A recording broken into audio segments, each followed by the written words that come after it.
Welcome, I'm Elise. And I'm Jess, and this is Spiritual Alchemy, the podcast where we explore the intersection of science and spirituality and how it shapes our everyday lives.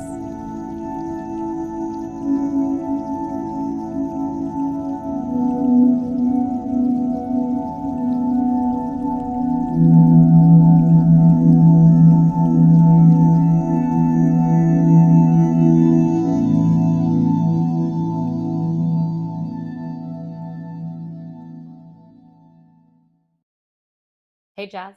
Hey, Elise. We're back We are back again with a controversial topic-ish. I don't know how controversial it is. I think I would say it's a little bit more shocking, eye-opening. It kind of changes. It is a topic that can spark or ignite the inspiration to question everything we've ever been told. Superstitions. We're talking about the lore of Friday the 13th. Mm-hmm. And more particularly, the number 13. Growing up, were you scared of the number 13? Or the lore of Friday the 13th being unlucky? I don't know that I was really that scared of it. I remember it being like a thing on the playground, which it was like, step on a crack, break your mom's back, or like, like having to be very careful on like Friday the 13th. But it just, to me, I was like, I don't know. Like, I didn't really buy into it that much. But again, like, I think superstitions have as much power as you give them. That is true. Yeah, I remember I was such a scared kid. I was like scared of the dark. I remember being nervous about Friday the 13th, and then they'd come and go and nothing bad would happen. Yeah.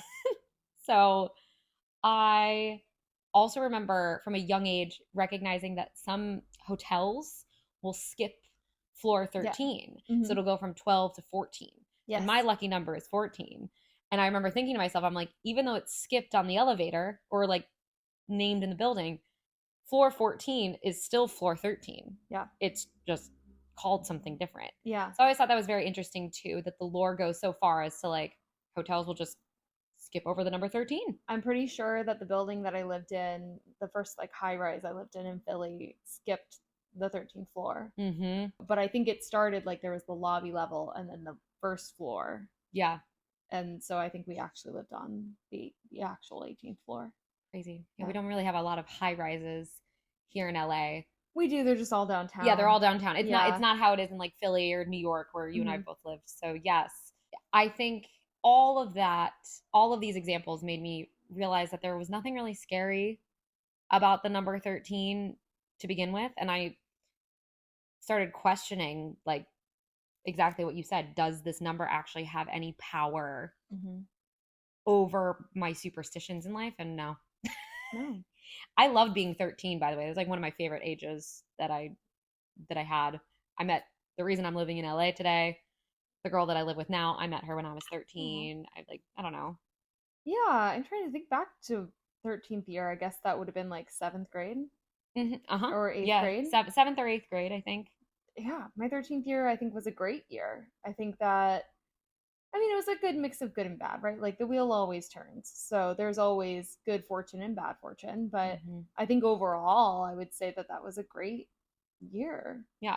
Also, what an exciting thing. You're finally a teenager. A lot of women come into their womanhood, which kind of ties into the lore of 13, which I didn't find out until much later in life.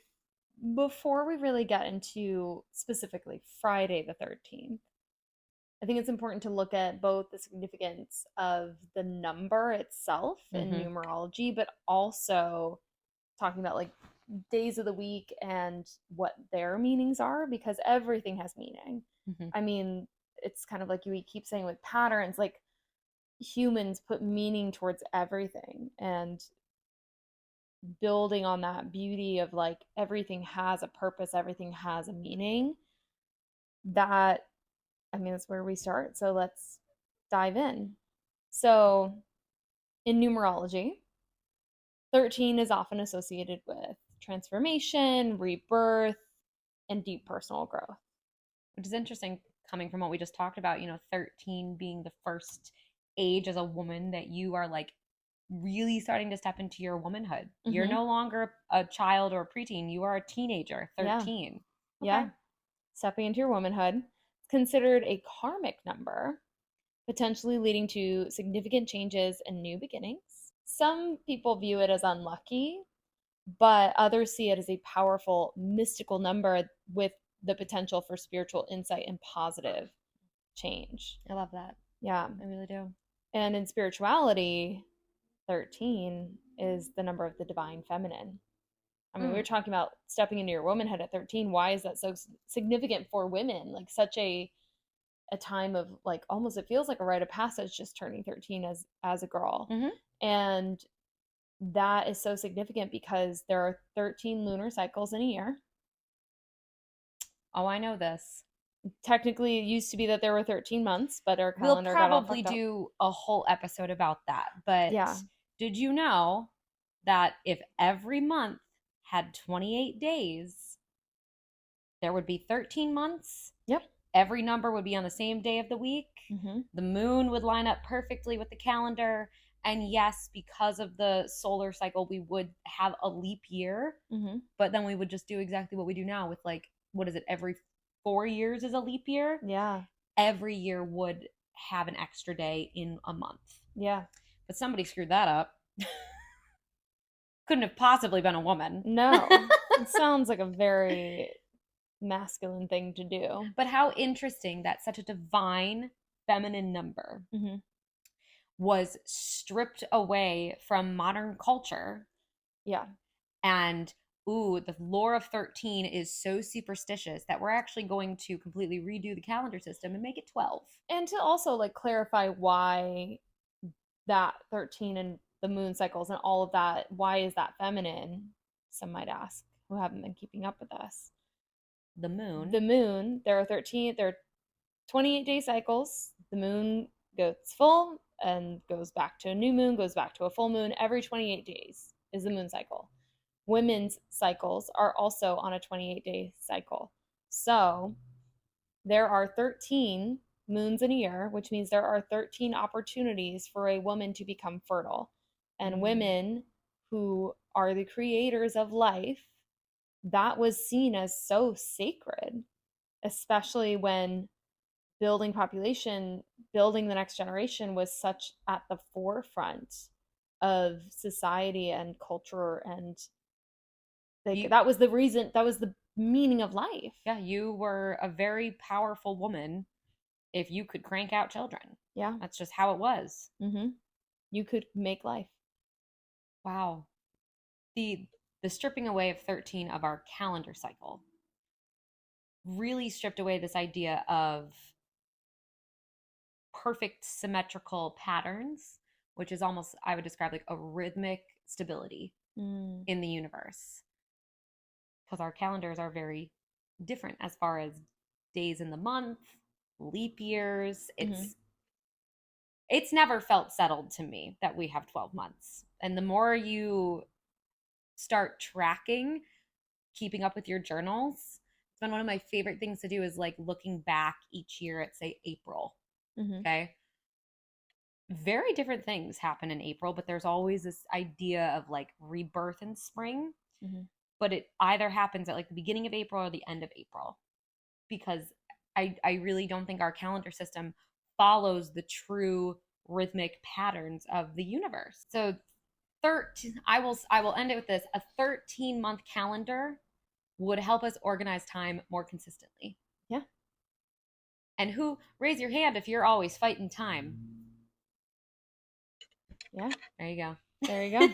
So I have some fun facts about the days of the week, which will lead us to Friday the 13th. Okay, hit me with it. Which will align us with our Friday the 13th. So, in simple terms, the reason every day was named Monday, Tuesday, Wednesday, Thursday, and I think of the Latin names of the days of the week.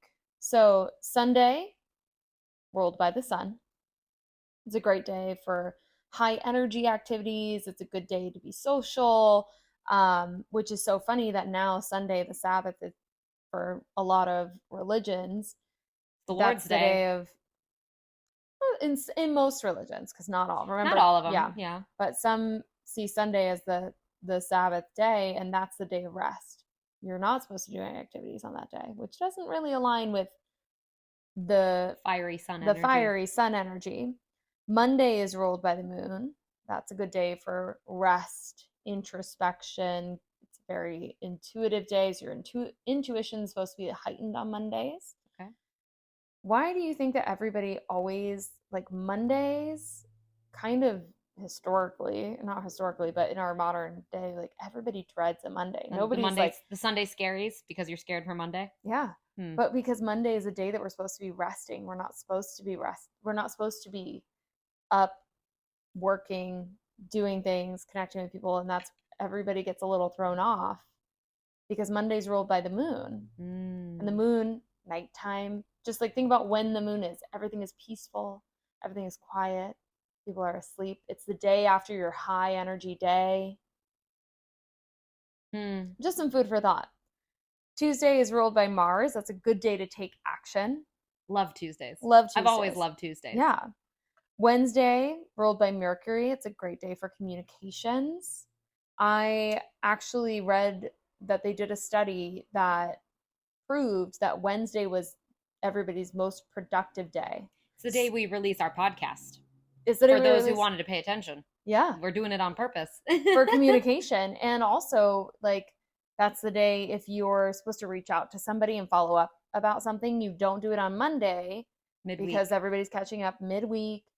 You know, inboxes are generally like more clear. People get back to you sooner. People follow up sooner. It's a good day for, again, like communication, following up. Okay. Just some food for thought. But they've actually done studies that have proven that Wednesdays are the most productive day for people across the board. Okay, so now you know. Do your shit on Wednesday. Get stuff done on Wednesday. Thursdays, ruled by Jupiter. Good day to start new tasks, or like also a big day of good fortune, good luck.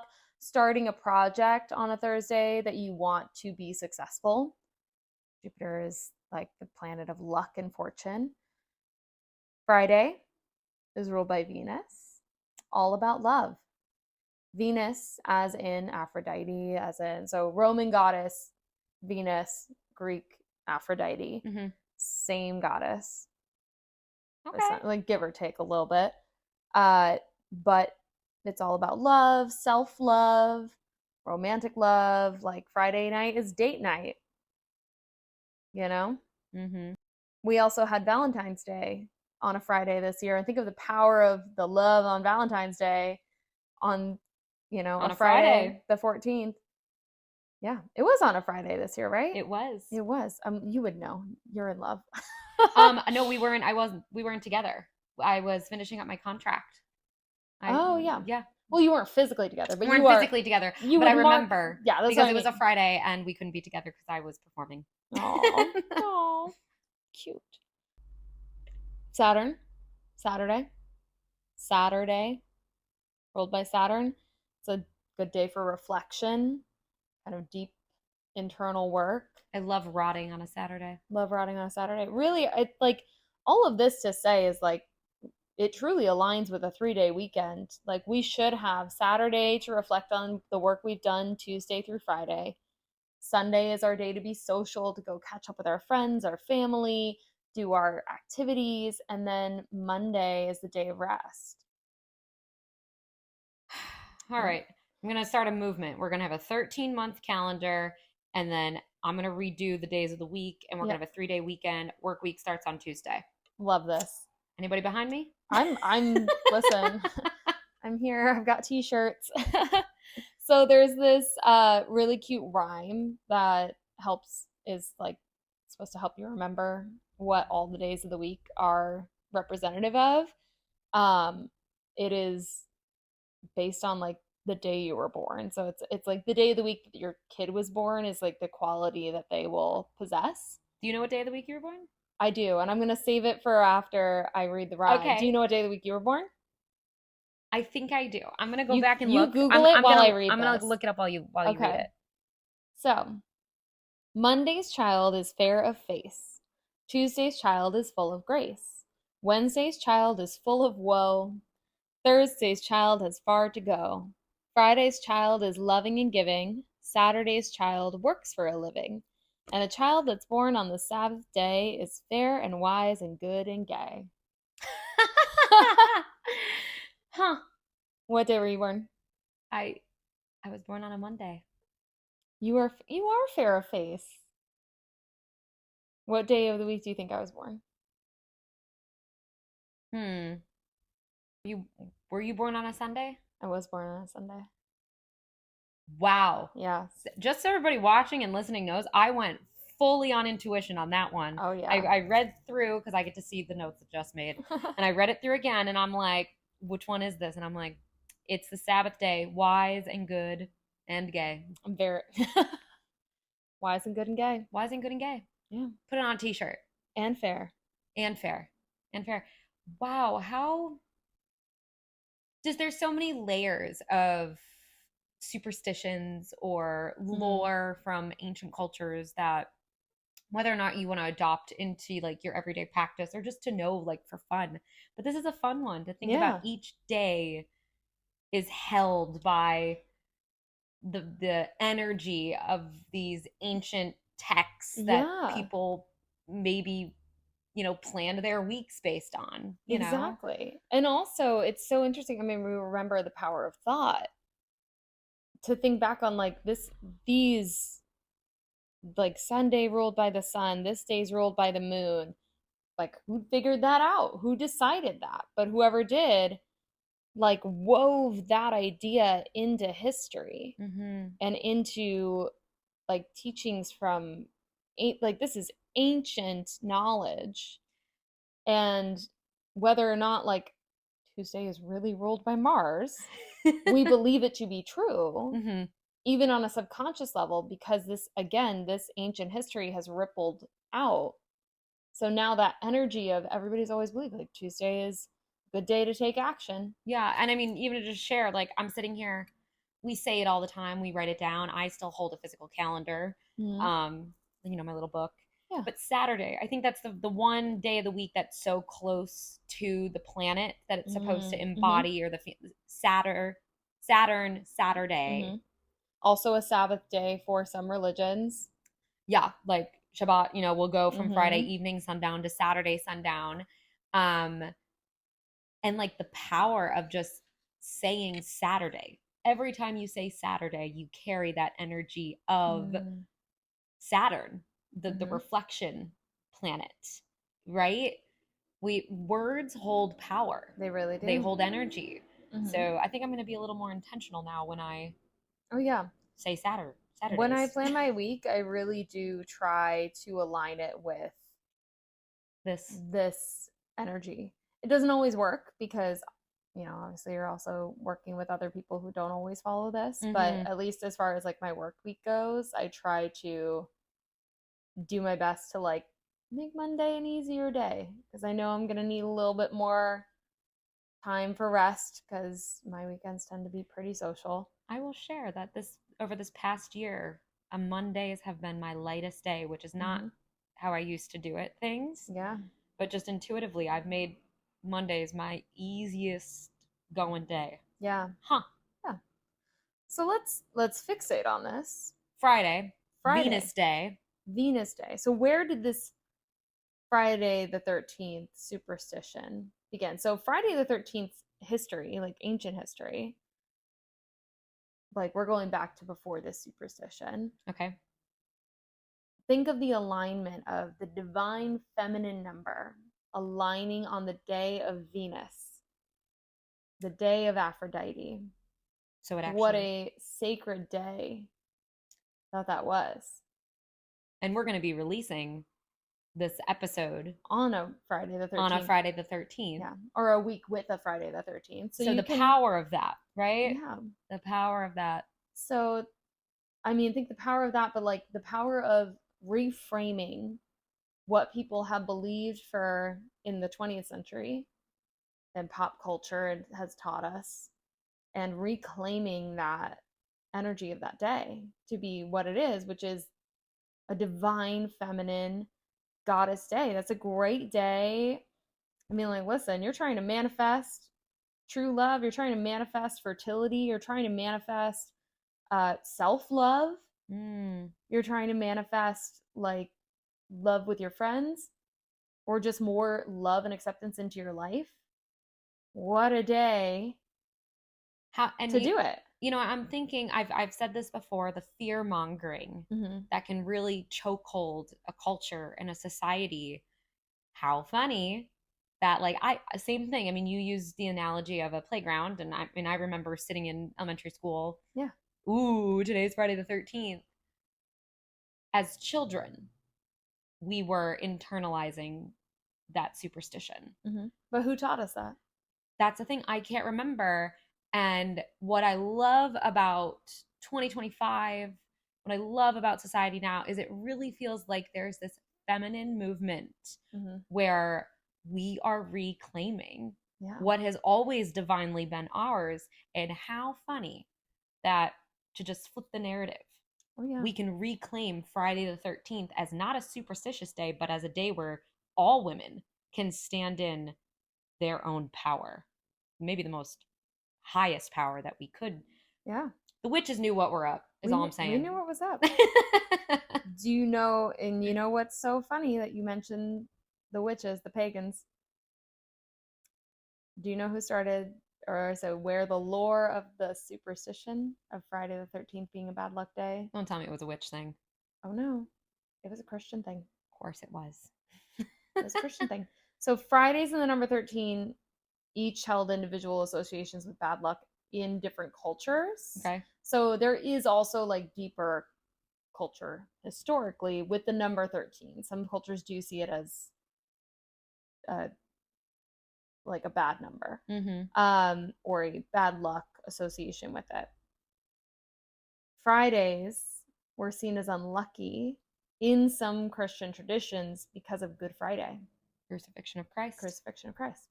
So the number 13, the Last Supper, Jesus and his 12 disciples, for a total of 13 people present. So that was seen as a symbol of betrayal and bad fortune in Christian traditions. I sing at a lot of churches, and I sometimes, when you are in services back to back, you hear the same sermon, so I get bored and I read the Bible. And post crucifixion and resurrection, I think it's the gospel of, it was John, where the 11 are named after the resurrection. And I was like, 11, isn't it 12? Judas unalives himself. And I just, like, I completely forgot about that. And it was so striking how much he used the number 11. It was like every other paragraph. But to just think 3 days or 4 days prior to that, it was 13. Yeah. I think anybody who grew up in the Christian faith, you know the 12 disciples. You've heard that so many times. But when the way that you wrote it beautifully on our notes here, it's 13. Yeah. The 12 disciples plus Jesus is 13. And technically, if you want to count Mary Magdalene, it's... I'm going to go off on a little astrology tangent right now. Fine, hit me. So, and this is definitely something we should deep dive into in another episode, because 12 zodiac signs, or 13 months in a year, 13 lunar cycles in a year. That number 13 keeps popping up. And how reflective of it is it that if you look at the traits of all the different disciples, they all kind of mimic different zodiac signs. Ooh, we should do that. We should talk about that. I 100%. I bet Jesus was a Pisces. 100%. I would put my... No, I don't think he's representative. He's the 13th, right? So what would he actually represent? All of them? This is the trick question. No, he would have to represent like the sun or something. Literally the Son of God. Yeah. Probably. And also think of like all the imagery of him. He's got like a halo, but like it looks like the sun. So Well, he we'll get embodies back all of to it. you. That's I'm so gonna cool. do a lot Okay. of. We're gonna do some research on So this. that's the Fridays and the number 13. Mm-hmm. But I feel like Friday the 13th must have come into mainstream if we were talking about it on the playground at like 7 years old. Oh, absolutely. I mean, we have. So Friday the 13th is a novel by Thomas W. Lawson. Thomas W. I've never read it. I have not read it either. It's 1907. It popularized the idea of the date as a source of misfortune. Depicted so it's about a stockbroker who deliberately crashed the stock market on that day. Honestly, probably sounds like a good idea because some people are too invested into their stocks and what the market does. I said what I said. Honestly, yeah, I might read it now. There's also like think of the media. So the New York Times acknowledged the superstition in 1908. So a year after this book came out. A year after the book came out, which continued to spread the idea. And then 20th century pop culture, I mean, Jason Voorhees, Friday the 13th. And Freddy Krueger is not that. No. Jason is the one with the cabin. Oh, Iconic yeah. horror Okay. slasher film. Yeah. So that's Jason. Oof. And then the Da Vinci Code. So that's Dan Brown. He popularized the incorrect claim that the superstition originated with the Knights Templar, or the Knights Templar's arrest on Friday the 13th in 1307. What an interesting number, too. 1307, and the Thomas W. Lawson book came out in 1907. 600 years apart. And I will say, did you ever watch, what's it called? Twilight Zone? No. I feel like the Twilight Zone did something about this. Like the old black and white on TV, you know. I was not really a Twilight Zone girl. I won't lie, I never really enjoyed it, but I remember it was on during the day. We didn't have cable. And whenever it was on, you know, my dad would like pop in the room and say, I grew up watching this. And I always thought that was so fun. But so on the other flip side of these superstitions of Friday the 13th, I got to bring my girl Taylor Swift in here. Oh, yes, bring her in. Really seems to be leading the charge of reclaiming the number 13. Yeah, it's like her lucky number, right? It's her lucky number. So she's known for embracing superstition, breaking down traditional norms, and she's turned Friday the 13th into a lucky day for her fans. She's consistently released music on this day, calling it a lucky day for her career, which we just broke down. It's like the ultimate day for women. And like, think of Taylor Swift's music too. It's so, when I think of girlhood, when I think of divine feminine, there is nothing more feminine than popping on a Taylor Swift album. I think that's also why, oh my God, I'm having this revelation. You know, those people that are like, oh, Taylor Swift. Are you in touch with your divine feminine? Are you at peace with your divine feminine? Maybe you have an aversion to Taylor because she is so comfortable in her feminine, and that mirror, because everybody's a mirror, what you see in her are the feminine parts of yourself they don't want to embrace. And think of us also being in a society that wants to make women feel bad for being women. Like, what's wrong with being girly? What's wrong with liking girly music? Absolutely you nothing. know what? Because she has some great songs. I mean, the beautiful thing about her music too is that she kind of has a genre for everybody almost. Like, she's got a folk album, she's got more country music, she has more poppy music. All we need is the musical. All we need is a musical. Taylor Swift, this is my personal request for a musical. Thank you. Yeah. Have you listened to Lover? I mean, I'm a music teacher. If I could tell you the amount of music that I have on my iPad simply just because people come in and request it, probably. Okay. Probably. So her Lover album to me does sound like a musical. So maybe give it a listen. Maybe it'll crack your code. Yeah, so to to really double down on this, her albums Fearless and 1989 were both released on a Friday the 13th. Wow. So her twist, or let me try that again. Her positive twist and association with this day, she's helped, or she's leading the charge of reshaping this narrative. Yeah. From Friday the 13th being unlucky to a day of excitement, creativity, success. I mean, I'm going to take a page out of that book. Yeah. I love it. Yeah. I really do. Look, I mean, listen, if she's using the power of the number 13, she's doing a great job. Because look at her career, look at what she's done this year. Like, yeah, keep going, girl. Yeah, and you know, tying it back into spiritual alchemy and what we're hopefully inspiring people to do is that it's all just a practice, right? And some things feel very meta and very scary sometimes, but I feel like this is a very tangible thing to do. Yeah. Try and see if you can reframe Friday the 13th. Try and make it the most lucky day that you have. Think about it this way. The energy of the day historically is actually very divine, very powerful energy, and it's magic. It's just pure magic. So think about it, that pure magic living in a locked box. And we talk about the power of thought, right?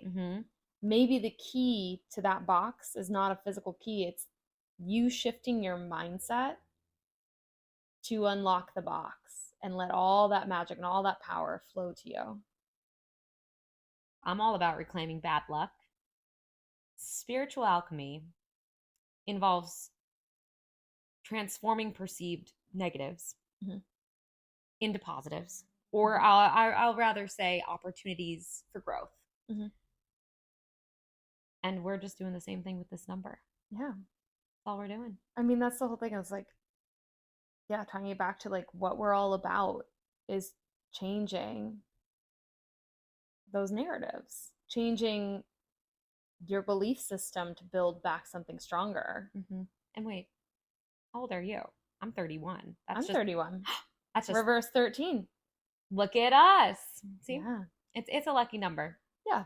So journal prompts for this week of our Friday the 13th week. I strongly suggest people go to where we started. What's your earliest memory of Friday the 13th? And did you consider it lucky or unlucky? Because the way that you alchemize, the way that you change, you got to really understand as far back as it can go. So pinpoint when it started and then make the decision to change it. Yeah. And then how do you personally view the number 13? Does it hold any special meaning for you? Did you have a terrible 13th year? Are you 31 yet? Are you looking forward to that number? Are you past 31 and you hated 30? I mean, it would be interesting to look at the numerology of either 1-3 or 3-1, right? So go back, think about those numbers. I also just thought of that Disney Channel movie, The 13th Year, where he turns into a mermaid. Could be lucky or unlucky, depending how you look at it. And then the last one. Have you transformed something you considered bad luck into a positive experience? And how did you do it? I think this would be a really wonderful exercise as well to go back and look at just, a circumstance that happened that you changed into something positive. And once again, I implore you to do that with Friday the 13th and see if you can make this Friday the 13th, 2025, one of your most magical, positive days yet. Yeah. Yay. I love it. I'm excited. I love it. And tell us what happens. I want to know. I want to hear everyone's stories. Yeah. And that's all we've got for now. We'll catch you next time. Thanks, team.